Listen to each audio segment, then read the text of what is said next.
الحمدللہ رب العالمین والصلاة والسلام علی سید الانبیاء والمرسلین۔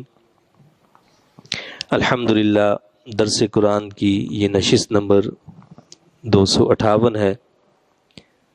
اس سے پہلے سورہ الشعراء کی آیت نمبر 215 تک درس دیا جا چکا ہے۔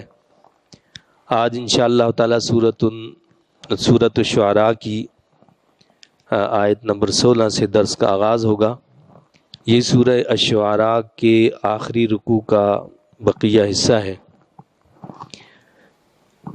اس میں اللہ رب العزت نے ارشاد فرمایا ہے، اعوذ باللہ من الشیطان الرجیم، بسم اللہ الرحمن الرحیم، فَإِنْ عَصَوْكَ فَقُلْ إِنِّي بَرِيءٌ مِّمَّا تَعْمَلُونَ۔ پھر اگر وہ آپ کی نافرمانی کریں تو آپ فرما دیں میں بری ذمہ ہوں ان کاموں سے جو تم کیا کرتے ہو۔ اس سے پہلے ہم نے یہ تذکرہ کیا تھا کہ اللہ رب العزت نے اپنے حبیب کریم صلی اللہ علیہ وسلم کو ارشاد فرمایا کہ اپنے قریبی رشتہ داروں کو ڈرائیں، اور اللہ کے حبیب علیہ الصلوۃ والسلام نے کوہ صفا پر کھڑے ہو کر تمام لوگوں کو ان کے قبیلوں کے نام لے کر بلایا اور دعوت دین پیش کی، جس پر انہوں نے آپ کی بات کو ماننے سے انکار کر دیا۔ اسی طرح تقریباً 2 مرتبہ اپنے گھر پر اپنے قریبی رشتہ داروں کو بلایا اور دعوت اسلام ان کے سامنے پیش کی گئی۔ اب اللہ تعالیٰ نے یہاں پر اس آیت میں یہ بتایا ہے کہ حبیب کریم صلی اللہ علیہ وسلم آپ کا کام تھا اللہ کے پیغام کو لوگوں تک پہنچا دینا، لیکن اگر لوگ آپ کی بات کو ماننے کے لیے تیار نہیں ہیں، وہ آپ کی بات کو تسلیم نہیں کرتے، وہ آپ پر ایمان نہیں لاتے، وہ اللہ کی کتاب کو نہیں تسلیم کرتے، تو پھر اگر وہ آپ کی نافرمانی کریں تو آپ فرما دیں انی بریء مما تعملون، میں بری ذمہ ہوں ان کاموں سے جو تم کیا کرتے ہو۔ تو آپ یہ فرما دیں کہ میں اس سے بری ذمہ ہوں جو تم کرتے ہو، تم جو بتوں کی پوجا کرتے ہو، جو تم اللہ کو چھوڑ کر دوسروں کی عبادت میں مصروف ہو، اور اللہ کے طریقے اور راستے کو چھوڑ کر جس راستے کو تم نے اختیار کر رکھا ہے میں اس سے بری ذمہ ہوں۔ وَتَوَكَّلْ عَلَى الْعَزِيزِ الرَّحِيمِ، اور بھروسہ کیجئے سب سے غالب ہمیشہ رحم کرنے والے پر۔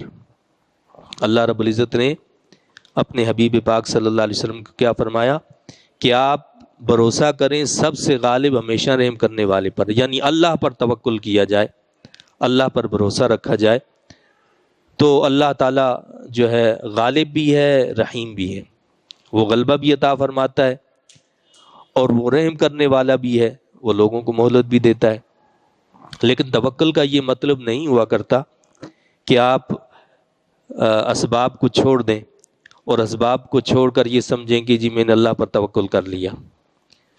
آپ اگر کسان ہیں اور آپ زمین کو بوتے ہی نہیں، اس میں ہل چلاتے ہی نہیں، یا اس میں جو آپ نے زمین کو بو تو دیا، اب اس کو پانی کی ضرورت ہے، اس کی جو ہے حفاظت کی ضرورت ہے، اور مسلسل اس کی ضرورت ہوتی ہے کہ جی اب اس کے جو ایکسٹرا اس کے اندر جو چیزیں آ جاتی ہیں، گھاس وغیرہ اگ جاتی ہے، اس کو صاف نہیں کریں گے، اس کو نکالیں گے نہیں، تو ظاہر بات ہے کہ اسباب جب اختیار نہیں کریں گے تو کیسے وہ کھیتی آپ کو جو حاصل ہوگی، نہیں ہو سکتی۔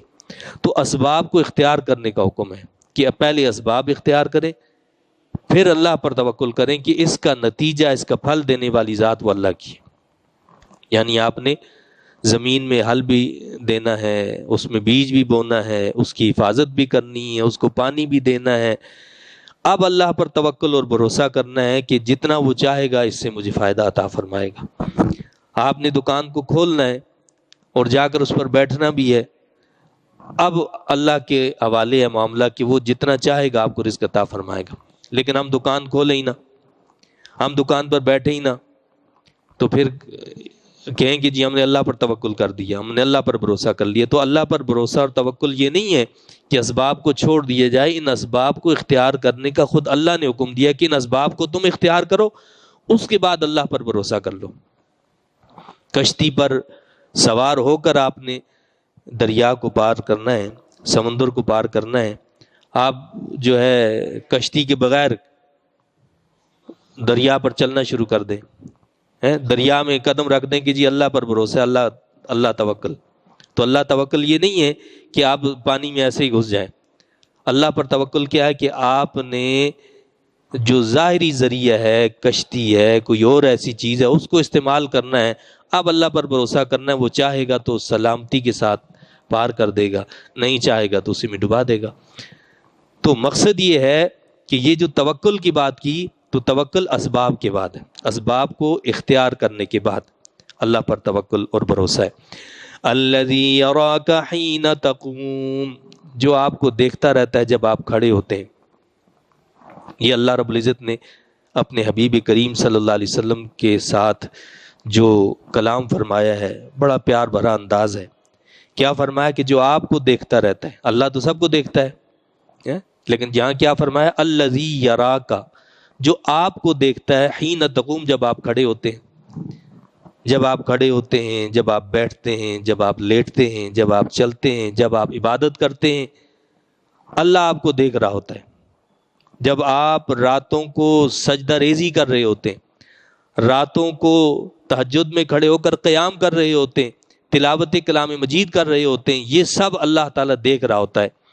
وَتَقَلُّبَكَ فِي السَّاجِدِينَ، اور دیکھتا رہتا ہے جب آپ چکر لگاتے ہیں سجدہ کرنے والوں کے گھروں کا. اللہ تعالیٰ آپ کے چلنے پھرنے کو بھی دیکھتا رہتا ہے، اور آپ کے اس چلنے کو بھی دیکھتا ہے کہ سجدہ کرنے والوں کے گھروں کا چکر لگانے کو بھی دیکھتا ہے.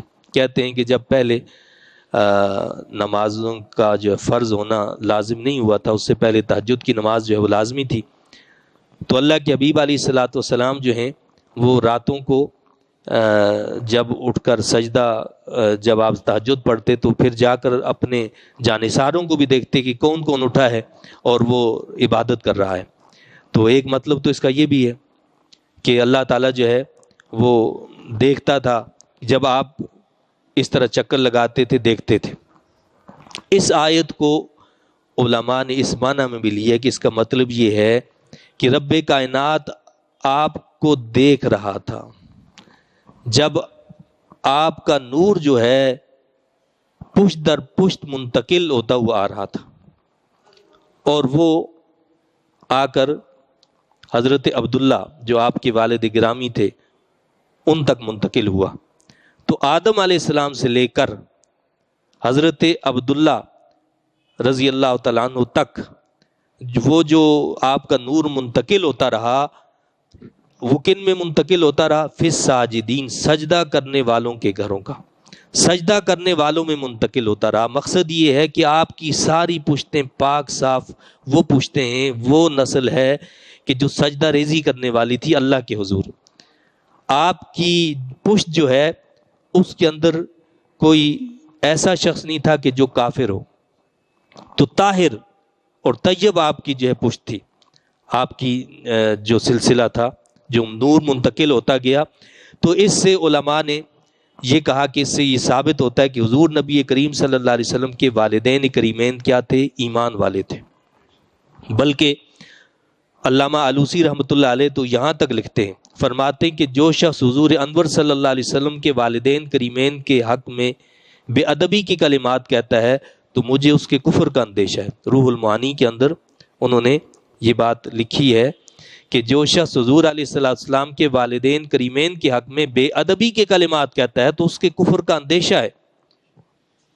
تو لہٰذا ایسی بے ادبی سے اور ایسے کلمات سے بچنا چاہیے کہ جو حضور نبی کریم صلی اللہ علیہ وسلم کے والدین کریمین کے بارے میں کوئی نازیبہ کلمات کہے جائے، ان سے بچنا چاہیے. ان کا جو بھی معاملہ ہے وہ اللہ کا اور ان کا معاملہ ہے. ہمیں یہ حق نہیں پہنچتا کہ ہم ان کے بارے میں کوئی بے ادبی کا یا گستاخی کا کلمہ کہیں یا کوئی اور ایسا کلمہ کہیں. ویسے بھی جس دور میں وہ تھے وہ زمانہ فترت کہلاتا ہے، یعنی وہ دور تھا جس میں کوئی نبی نہیں آیا تھا اور وہ توحید پر قائم تھے.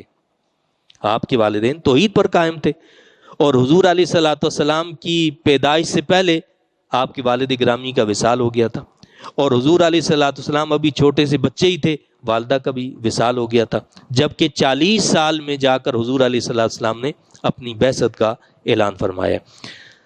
تو فرمایا کہ اور دیکھتا رہتا ہے جب آپ چکر لگاتے ہیں سجدہ کرنے والوں کے گھروں کا، انہ هو السمیع العلیم، بے شک وہی سب کچھ سننے والا جاننے والا ہے۔ هل انبئکم علی من تنزل الشیاطین، کیا میں بتاؤں تمہیں کہ شیاطین کس پر اترتے ہیں؟ اللہ تعالیٰ نے اس رکوع کی ابتدا میں بتایا تھا کہ یہ قرآن جو ہے آپ پر جو لے کر آنے والے تھے وہ جبرائیل امین علیہ السلام تھے، اور یہ اللہ کا کلام ہے، یہ کسی انسان کا کلام نہیں ہے۔ اب یہاں بتایا جا رہا ہے کہ وہ جو لوگ اعتراض کرتے تھے، الزامات عائد کیا کرتے تھے اور کہتے تھے کہ جی نعوذ باللہ ان پر کوئی شیاطین آتے ہیں اور ایسی باتیں ان کو دے دیتے ہیں اور یہ ہمیں بیان کر دیتے ہیں، تو اللہ نے اب یہاں بتایا کہ شیاطین کن لوگوں پر اترتے ہیں، ان کے بارے میں آگاہ کیا۔ دراصل بات یہ ہے کہ انسان جو ہے اس کا جو واسطہ ہے وہ 4 قسم کی طاقتوں سے واسطہ ہے، 2 اس کے اندر ہیں، 2 اس کے باہر ہیں۔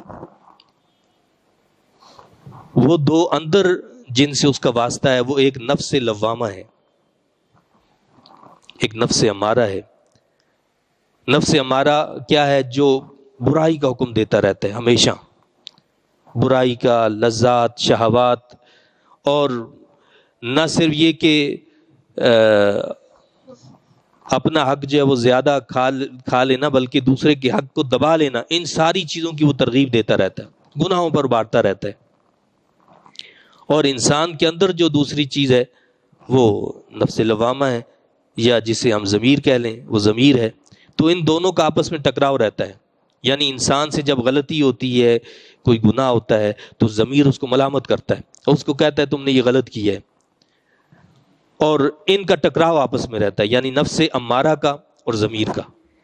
ضمیر ٹوکتا رہتا ہے لیکن اس کی بھی ایک حد ہوتی ہے۔ ظاہر بات ہے کہ جب انسان مسلسل نافرمانیاں کرتا چلا جاتا ہے تو ایک دن وہ آواز بھی دب جاتی ہے، وہ ضمیر کی آواز دب جاتی ہے، اس کے اندر فطری آواز ہوتی ہے، وہ انسان کو ملامت کرتا ہے اندر سے کہ یار یہ تمہارا جو فعل ہے، یہ تمہارا عمل جو ہے یہ صحیح نہیں ہے۔ اسی طرح جس طرح انسان کے اندر 2 طاقتیں ہیں، اللہ نے باہر بھی 2 طاقتیں رکھی ہیں۔ باہر کیا ہے؟ اندر ہمارے نفس امارہ ہے، تو باہر شیاطین کو رکھا ہے، شیطان کے چیلے ہیں، شیطان کے جو ہیں دوست ہیں، یہ سارے وہ لوگ ہیں کہ ان کے پاس ایک پورا سسٹم ہے، پورا ایک نظام ہے پھیلا رکھا انہوں نے۔ تو شیاطین جو ہوتے ہیں وہ نفس امارہ کے ذریعے سے انسان کو دبوچ لیتے ہیں، وہ ہر چیز کو نمایاں کر کے، مزین کر کے اور خوبصورت بنا کر اس کے سامنے پیش کرتے ہیں۔ انسان فطری طور پر خواہشات کی طرف جلدی مائل ہو جاتا ہے، تو لہٰذا شیطان جو ہے اس کو جکڑ لیتا ہے۔ اسی لیے حکم دیا ہے کہ بندے کو چاہیے کہ وہ شیطان اور نفس کے مکر و فریب سے اللہ کی پناہ مانگے، اللہ کی پناہ طلب کرے کہ یا اللہ تو مجھے شیطان کے شر سے اور نفس کے دھوکے سے محفوظ فرما۔ تو جب انسان اللہ کی پناہ طلب کرتا ہے کہ یا اللہ تو مجھے ان چیزوں سے بچا، تو اللہ اس کو اپنی پناہ عطا فرماتا ہے۔ اب اسی طرح جس طرح کے اندر 2 طاقتیں، ایک اچھی اور ایک بری، یعنی نفس امارہ اور دوسرا ضمیر، باہر بھی جہاں شیاطین ہیں، شیطان کے چیلے ہیں، اس کی اولاد اور نسل ہے، اسی طرح رب کائنات نے باہر لوگوں کی ہدایت کے لیے انبیاء کرام علیہ الصلوۃ والسلام کو مبعوث فرمایا۔ انبیاء کرام علیہ الصلوۃ والسلام کے بعد علماء کرام، اولیاء کرام، فرشتے، یہ سب وہ ہیں جو بندے کو نیکی کی ترغیب دیتے ہیں، نیکی کی طرف بلاتے ہیں کہ تم نیکی کی طرف آؤ۔ تو لہٰذا اس کا تعلق ہوتا ہے اس ضمیر کے ساتھ یا اس روح کے ساتھ جو انسان کے اندر اللہ نے رکھی ہے۔ روح اس کی طرف مانوس ہوتی ہے، وہ چاہتی ہے، ضمیر یہ چاہتا ہے کہ ان کی بات کو مانا جائے، اللہ کے نبیوں کی بات کو مانا جائے، اور اللہ کے نیک بندوں کی بات کو تسلیم کیا جائے، علماء کی بات کو مانا جائے، فرشتے جو ترغیب دیتے ہیں، جو بندے کے اندر الہام کیا جاتا ہے، اس بات کو جو ہے تسلیم کیا جائے۔ تو دونوں کا ٹکراؤ باہر بھی موجود ہے، یعنی ایک طرف شیاطین اس کے چیلے اور دوسری طرف انبیاء کرام علیہ الصلوۃ والسلام اور ان کے وہ رسا ہیں، وہ نیکی کی طرف بلاتے ہیں اور شیاطین جو برائی کی طرف بلاتے ہیں۔ اور اسی طرح ضمیر جو ہے وہ انسان کو نیکی پر ابھارتا ہے، اور نفس امارہ جو ہے وہ انسان کو برائی پر ابھارتا ہے اور برائی کی ترغیب دیتا ہے۔ تو اب اللہ نے فرمایا کیا میں بتاؤں تمہیں کہ شیاطین کس پر اترتے ہیں؟ اب یہ غور کرنے کی بات ہے کہ شیاطین کن لوگوں پر اترتے ہیں، ان کے بارے میں اللہ نے خود بتایا، تنزل علی کل افاک اثیم، وہ اترتے ہیں ہر جھوٹ گھڑنے والے بدکار پر۔ شیاطین تو ان لوگوں پر اترتے ہیں جو گناہگار ہوتے ہیں، بدکار ہوتے ہیں، جھوٹ گھڑنے والے لوگ ہوتے ہیں۔ شیطان ایسے لوگوں پر اترتے ہیں۔ محمد عربی صلی اللہ علیہ وسلم کو تم جانتے ہو، ان کو صادق و امین تم خود کہتے ہو، انہوں نے جب اعلان نہیں کیا تھا تم خود ان کو صادق اور امین کہتے تھے، اور اب تم کہتے ہو کہ ان پر شیطان آتا ہے۔ فرمایا کہ شیطان تو ان لوگوں پر اترتا ہے جو جھوٹ گھڑنے والے بدکار ہوتے ہیں۔ وہ محمد عربی صلی اللہ علیہ وسلم پر آپ کا تو مقام ہی بہت بلند ہے، وہ کسی نبی پر شیاطین نہیں اترتے، شیاطین ان کے پاس نہیں آتے، شیاطین ان لوگوں کے پاس آتے ہیں جو جھوٹ گھڑنے والے بدکار قسم کے لوگ ہوتے ہیں۔ اور وہ کیا کرتے ہیں شیاطین؟ یلقون السمع واکثرهم کاذبون، شیطانوں کی طرف لگائے رکھتے ہیں، یہ اپنے کان شیطانوں کی طرف لگائے رکھتے ہیں اور ان میں سے اکثر نرے جھوٹے ہیں۔ یعنی ایسے جھوٹے قسم کے لوگ، بدکار قسم کے لوگ کیا کرتے ہیں؟ وہ اپنے کان شیاطین کی طرف لگا کر رکھتے ہیں، جو باتیں وہ بتاتے ہیں، وہ کوئی نجومی بن کر بیٹھا ہے، کوئی اور عامل بن کر بیٹھا ہے، کوئی اور اس طرح کے ڈرامے کر کے بیٹھا ہوا ہے، وہ کہتا ہے جی میں تمہیں غیب کی خبر بتا دوں گا، میں یہ کر دوں گا۔ غیب کی خبر بتا دو گے تو تم کیوں بیٹھے ہو؟ تم اپنی حالت کو کیوں درست نہیں کر لیتے ہیں؟ تو یہ نجومیوں کے پاس جانا، یہ فال کھلوانا اور پتہ نہیں کیا کرنا، یہ ساری چیزیں ممنوع ہیں، اسلام ان چیزوں کی اجازت نہیں دیتا ہے۔ تو فرمایا کہ وہ کیا کرتے ہیں ایسے لوگ بدکار، جھوٹ گھڑنے والے لوگ، وہ شیطانوں کی بات سنتے ہیں اور اس کو بتا دیتے ہیں۔ اب شیاطین کیا کرتے ہیں؟ وہ ایک کوئی صحیح بات بتا کر 100 جھوٹ ساتھ میں بتاتے ہیں۔ ایک بات صحیح کوئی بتائیں گے اور 100 جھوٹ ساتھ بتائیں گے، اب وہ ان کے اس میں آ جاتے ہیں۔ اب ایک بات کوئی ہو جاتی ہے، بھائی ٹھیک ہے یہ صحیح ہے، لیکن اس کے ساتھ 100 جھوٹ ہوتے ہیں، اور اس طرح انسان جو ہے وہ شیطان کے چکر میں پھنس جاتا ہے۔ تو کیا فرمایا کہ یہ اپنے کان شیطانوں کی طرف لگائے رکھتے ہیں اور ان میں سے اکثر نرے جھوٹے ہیں، اکثر جھوٹ بولنے والے ہوتے ہیں۔ وَالشُّعَرَاءُ يَتَّبِعُهُمُ الْغَاوُونَ، اب ایک اور بات یہ تھی، کہتے تھے جی تو شاعر ہیں، بس یہ جو ہے کلام پیش کر دیتے ہیں۔ تو اللہ فرماتا ہے کہ حضور علیہ الصلوۃ والسلام نہ شاعر ہیں نہ مجنون ہیں۔ قرآن جو ہے وہ شعر بھی نہیں ہے، یعنی اشعار نہیں ہے، یہ کوئی اشعار کی شکل میں تو نہیں ہے، یہ تو اللہ کا کلام ہے۔ اس کا یہ اعجاز ہے کہ اس کے اندر بہت ساری خصوصیات پائی جاتی ہیں۔ تو کیا فرمایا کہ جو شعراء ہیں تو ان کی پیروی حق سے بہکے ہوئے لوگ ہی کرتے ہیں۔ حضور نبی کریم صلی اللہ علیہ وسلم شاعر نہیں ہے۔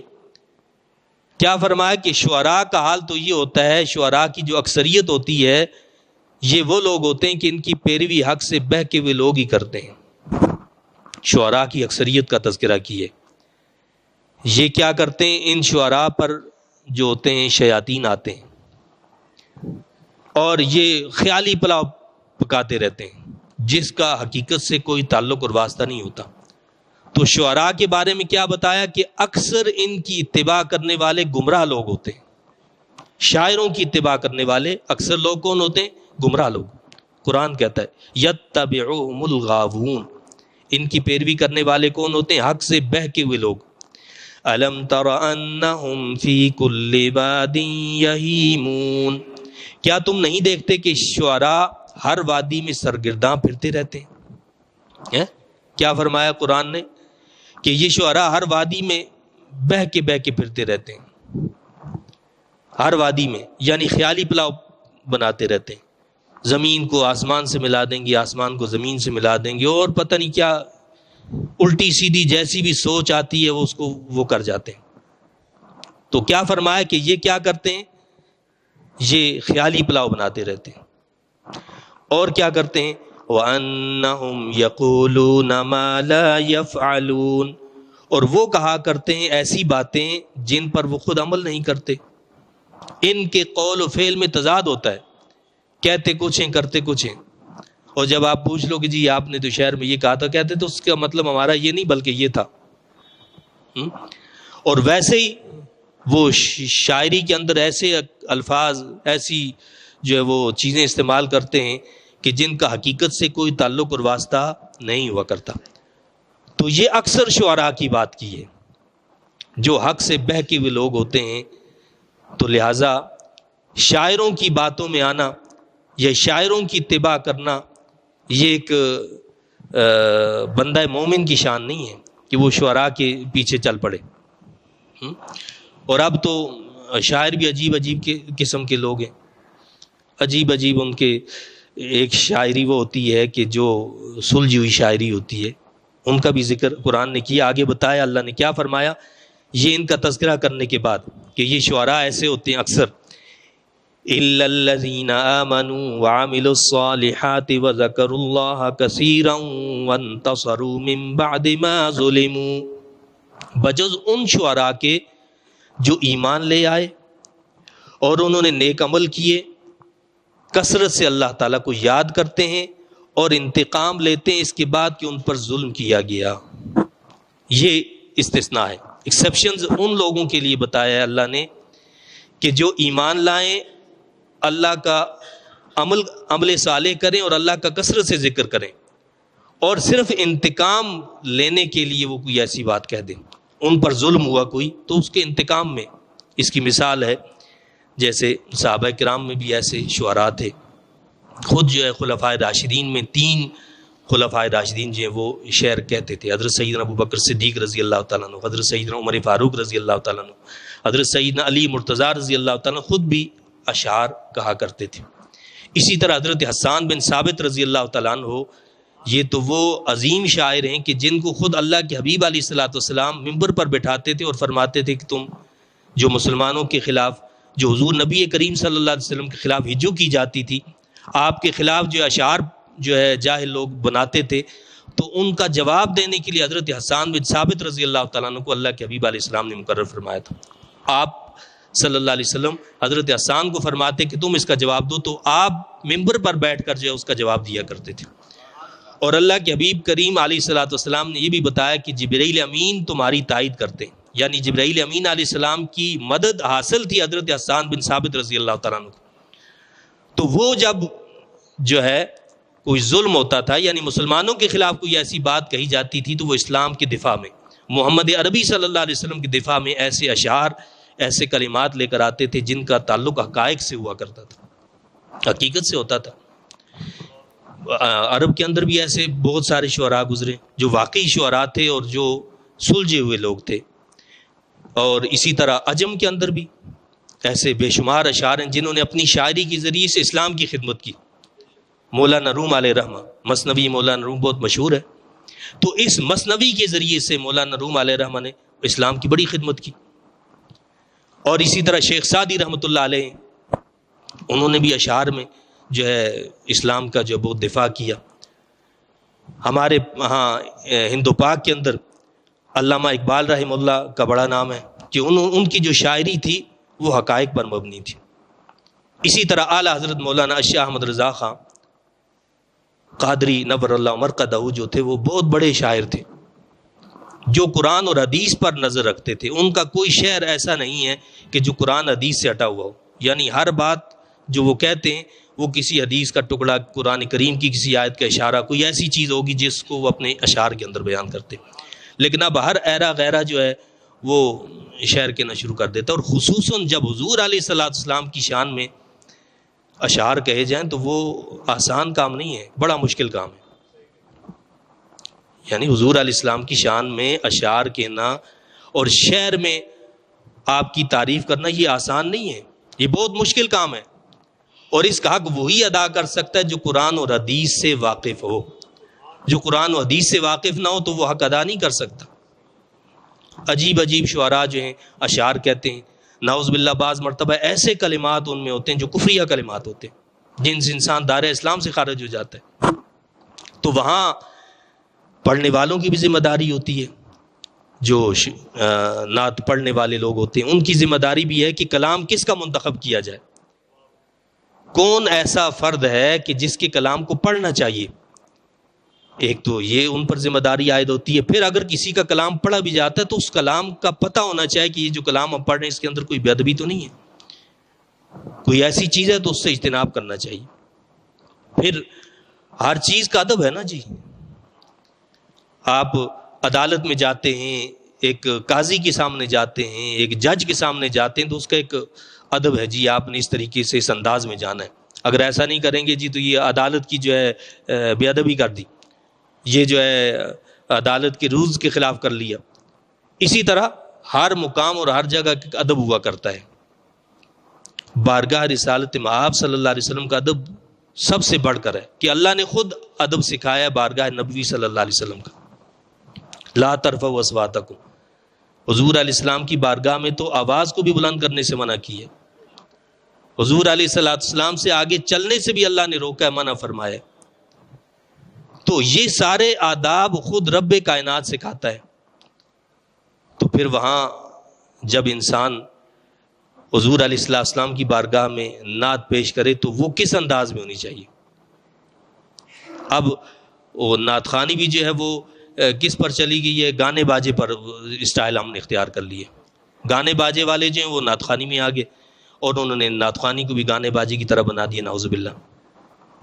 بھائی نعت خوانی ادب کا مقام ہے، اس میں ڈرامے نہیں ہے کہ آپ یہ ناچ رہے ہو، یہ کر رہے ہو، وہ کر رہے ہو.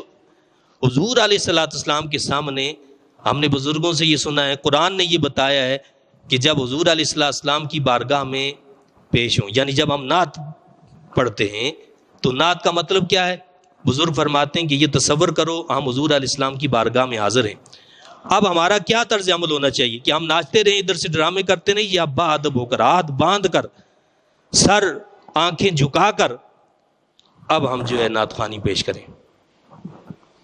یہ ہے نعت خوانی کا ادب کہ نعت خوانی کس طرح پیش کی جائے کہ ادب آپ کی آنکھوں سے بھی جھلک رہا ہو، آپ کے ایکشن سے بھی جھلک رہا ہو. اب یہ نہیں ہے کہ جی آپ یہاں ہاتھ مار رہے ہیں، وہاں مار رہے ہیں، یہاں یہ ہو رہا ہے اور ڈرامہ ہو رہا ہے، سارے جس طرح گانا باجا ہوتا ہے اب وہ طرز عمل چل پڑا ہے. علماء نے اسے ممنوع قرار دیا ہے کہ گانے کی طرز پر کوئی نعت پڑھنا بھی جائز نہیں ہے. گانے کی طرز پر نعت پڑھنا ہی جائز نہیں ہے. اور پھر گانے کا اسٹائل اختیار کرنا بدرجہ اولا وہ ممنوع ہے. تو نعت کا اپنا ادب، نعت کا اپنا مقام ہے. لہٰذا نعت کو اسی انداز، اسی طریقے سے پڑھنا چاہیے کہ جس کا تقاضا ہے، جس کا ادب خود رب کائنات نے قرآن میں ہمیں سکھایا ہے کہ بارگاہ نبوی صلی اللہ علیہ وسلم میں کیسے حاضر ہونا چاہیے. تو جب ہم نعت پڑھ رہے ہیں تو ہم یہ تصور کر لیں کہ ہم دنیا کے کسی بادشاہ کے سامنے، دنیا کے کسی وزیر کے سامنے، دنیا کے کسی بڑے عہدیدار کے سامنے نہیں ہیں، بلکہ ہم رب کائنات کے محبوب علیہ السلام کی بارگاہ میں حاضر ہیں. تو ہمیں کس طرح جو ہے با ادب ہو جانا چاہیے، اور با ادب ہو کر جو ہے اللہ کے حضور نبی کریم صلی اللہ علیہ وسلم کی بارگاہ میں نعت جو ہے وہ پیش کرنی چاہیے. تو اللہ تعالیٰ ہمیں عمل کی توفیق دے اور آداب نعت عطا فرمائے. نعت کو اس کے جو تقاضے ان کو پورا کرنے کی ہم اللہ تعالیٰ توفیق دے. تو کیا فرمایا رب کائنات نے کہ بجز ان شعراء کے جو ایمان لے آئے اور انہوں نے نیک عمل کیے، کثرت سے اللہ تعالیٰ کو یاد کرتے ہیں. یعنی پہلی چیز کیا فرمائی؟ ایمان لے آئے. دوسری چیز فرمائی کہ نیک عمل کیے. تیسری چیز فرمائی کہ وہ کثرت سے اللہ کو یاد کرتے ہیں. اور چوتھی چیز یہ فرمائی اور انتقام لیتے ہیں اس کے بعد کہ ان پر ظلم کیا گیا. یہ نیک شعراء کی خصوصیات بتائی. وہ ایمان والے ہوتے ہیں، وہ عمل صالح کرتے ہیں، ان کی زبان پر ہر وقت اللہ کا ذکر ہوتا ہے، اور وہ کسی پر تانا، کوئی الزام، کوئی ایسی چیز نہیں کرتے الا یہ کہ ان پر کوئی ایسا ظلم ہوا ہو تو صرف اس کا جواب دیتے ہیں. بھائی اس کا بدلہ تو لے سکتے نا، صرف اس کا انتقام لے سکتے ہیں بعد اس کے کہ ان پر ظلم ہوا. وَسَيَعْلَمُ الَّذِينَ ظَلَمُوا أَيَّ مُنقَلَبٍ يَنقَلِبُونَ، اور ان قریب جان لیں گے جنہوں نے ظلم و ستم کیے کہ وہ کس بھیانک جگہ لوٹ کر آ رہے. تو جو ظلم و ستم کرنے والے ہیں، رب کائنات فرماتا ہے کہ جب یہ لوٹ کر ہمارے پاس آئیں گے تو ان کو پتہ چل جائے گا کہ ان کا عمل اور کردار کیا تھا. اب اس کے بعد سورہ النمل شروع ہوتی ہے. یہ مکی صورت ہے، اس میں 94 آیات اور 7 رکوع ہیں. اس کی ابتدا بھی جو ہے وہ طاسین سے ہوتی ہے. سورہ شعراء جو تھی اس کی ابتدا بھی ہوئی تھی طاسین میم سے، یعنی ایک حرف کا وہاں اضافہ تھا، طاسین میم تھا وہاں، اور وہ پوری ایک آیت تھی. جبکہ اس سورت کی ابتدا جو ہے وہ طاسین سے ہو رہی ہے اور یہ آیت کا ایک جز ہے. اس میں اللہ کا ارشاد ہے بسم اللہ الرحمن الرحیم طاسین تلک آیات القرآن وکتاب مبین. طاسین یہ آیتیں قرآن حکیم اور روشن کتاب کی. وہاں پر بھی ابتدا میں ہی قرآن کا ذکر تھا، اس سورت کی ابتدا میں بھی قرآن کا ذکر ہے. یعنی گویا اس سے یہ معلوم ہوتا ہے کہ ان دونوں صورتوں کا آپس میں گہرا تعلق ہے. اسی لیے سورہ شعراء کے بعد سورہ نمل رکھی گئی ہے. تو کیا فرمایا کہ یہ آیتیں قرآن حکیم اور روشن کتاب کی. قرآن کہتے ہیں پڑھی جانے والی کتاب، اور کتاب کا مطلب ہوتا ہے لکھنا، لکھی جانے والی کتاب. تو قرآن وہ کتاب ہے جو سب سے زیادہ پڑھی جاتی ہے. قرآن کون سی کتاب ہے جو سب سے زیادہ پڑھی جاتی ہے؟ اور قرآن وہی کتاب ہے جو سب سے زیادہ لکھی جاتی ہے. قرآن کا ذکر بھی پہلے کیا اللہ نے، کتاب کا ذکر بعد میں کیا، اس لیے کہ قرآن کو پہلے پڑھا جاتا تھا پھر اس کو لکھا جاتا تھا. پہلے کیا ہوتا تھا؟ پڑھا جاتا تھا. اللہ کے حبیب علیہ السلام پڑھتے تھے، صحابہ کرام اس کو لکھتے تھے. تو فرمایا کہ یہ آیتیں قرآن حکیم اور روشن کتاب کی ہدی و بشریٰ للمؤمنین، یہ سراپا ہدایت اور خوشخبری ہے اہل ایمان کے لیے. یہ کتاب سراپا ہدایت ہے اور ایمان والوں کے لیے کیا ہے؟ خوشخبری ہے. ہدایت تو یہ ہدی للناس ہے، قرآن نے کہا کہ یہ سب کے لیے ہدایت ہے، لیکن اس کی ہدایت سے فائدہ اٹھانے والے چونکہ اہل ایمان ہے صرف، اس لیے یہاں پر فرمایا ہے کہ یہ سراپا ہدایت اور خوشخبری ہے اہل ایمان کے لیے. اب یہ اہل ایمان کون لوگ ہیں؟ الذین یقیمون الصلاة ویؤتون الزکاة وهم بالآخرة هم یوقنون، جو صحیح ادا کرتے نماز. اہل ایمان جو ہیں کون ہوتے ہیں؟ یعنی ایمان قبول کرنے کے بعد صحیح ادا کرتے نماز اور دیا کرتے ہیں زکوٰۃ، اور وہ جو آخرت پر یقین رکھتے ہیں، نماز پڑھتے ہیں، زکوٰۃ دیتے ہیں جو ان پر فرض ہوتی ہے، اس کو پورا ادا کرتے ہیں، خوش دلی سے ادا کرتے ہیں، اسے کوئی ٹیکس نہیں سمجھتے بلکہ اللہ کا حق سمجھتے ہیں. یہ کوئی ٹیکس نہیں ہے، یہ کوئی اس کے اوپر ظلم نہیں ہے، کوئی زیادتی نہیں ہے. مال اللہ نے دیا اللہ ہی کی راہ میں، وہ بھی کیا ہے 2.5%، 100 میں سے 2.5 روپے. تو اس کی جو اللہ والے ہیں، اہل اللہ ہیں، صوفیاء تو یہ کہتے ہیں کہ 2.5 روپے اپنے ہیں اور باقی سب اللہ کی راہ میں. لیکن شرعی طور پہ کیا ہے کہ 100 میں سے 2.5 روپے اللہ کی راہ میں دے دو. تو یہ زکوٰۃ. تو کیا فرمایا کہ صحیح ادا کرتے نماز اور دیا کرتے زکوٰۃ اور آخرت پر یقین رکھتے، ان کا یقین آخرت پر ہوتا ہے.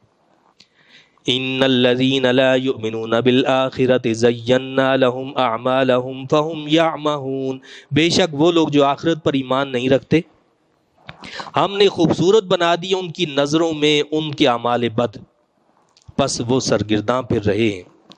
کیا فرمایا کہ جو آخرت پر یقین نہیں رکھتا، جو آخرت پر ایمان نہیں رکھتا، تو اس کے لیے کیا کیا جاتا ہے؟ چونکہ وہ آخرت کا انکار کر دیتا ہے اپنے عمل سے، اپنے کردار سے، اس پر جب وہ ڈٹ جاتا ہے تو نتیجہ کیا ہوتا ہے کہ اس کے اعمال کو، برے اعمال کو اس کے سامنے مزین کر دیا جاتا ہے. وہ ان کو ہی اچھا سمجھتا ہے، وہ سمجھتا ہے کہ یہ سارے کام اچھے، اور اس پہ وہ کیا کرتا ہے؟ بھٹکتا پھرتا ہے. اولئک الذین لهم سوء العذاب وهم فی الآخرۃ هم الاخسرون، یہ وہی لوگ ہیں جن کے لیے بدترین عذاب ہے اور یہی آخرت میں سب سے زیادہ گھاٹے میں ہوں گے. ان لوگوں کو کیا فرمایا؟ آخرت میں سب سے زیادہ گھاٹے میں یہی ہوں گے اور ان کے لیے بدترین عذاب ہے.